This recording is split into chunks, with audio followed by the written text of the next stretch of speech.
still here. How you guys doing? Is Team Lead out there somewhere? Yeah!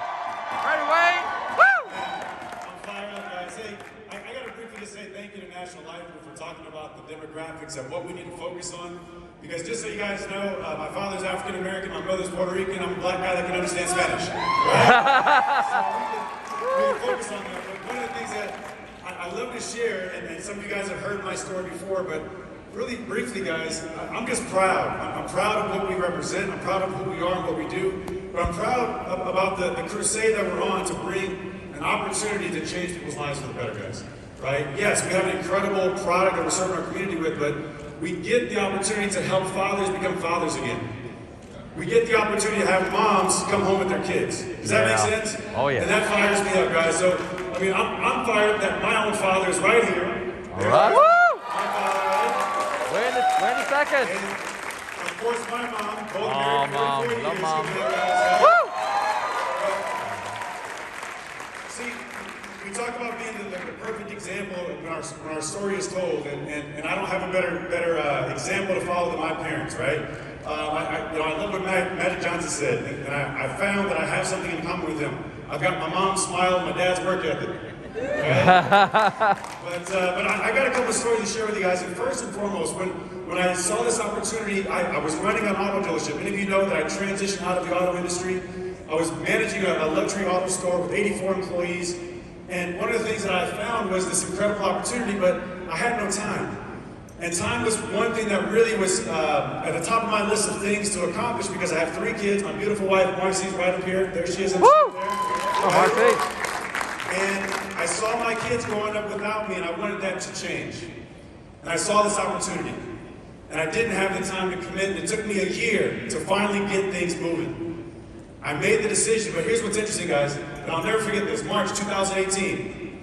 I get called into my new boss's office. I say my new boss because I had been in the same position for 12 years, and now I had a new supervisor that had only been there 6 months.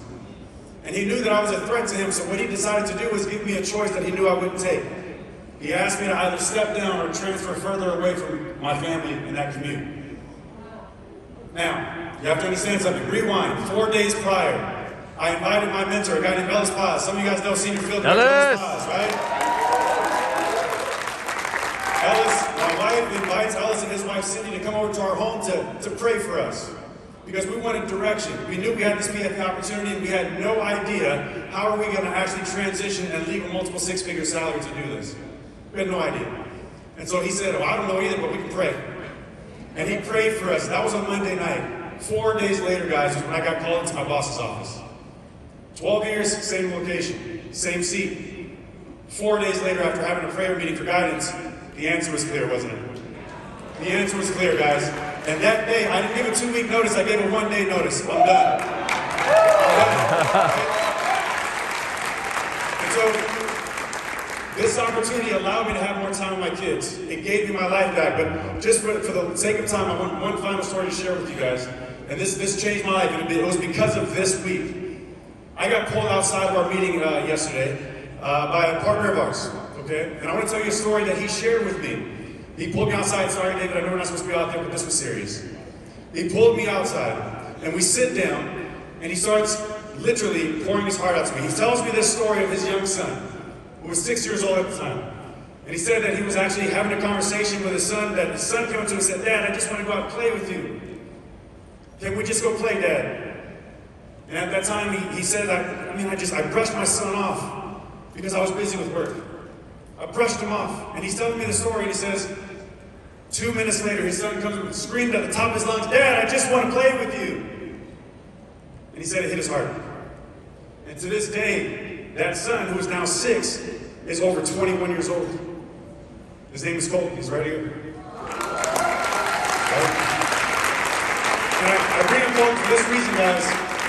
As his father was pouring his heart out to me, he's an executive. And he was so fired about what David shared with him this week that he says, you know what, I'm sick and tired of not being there for my kids, and I need you to coach me. You're the only person I can relate to because I know that you understand what I'm going through. This changes lives, guys.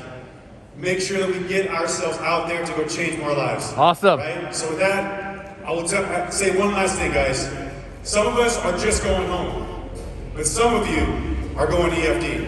Thank you. Bye.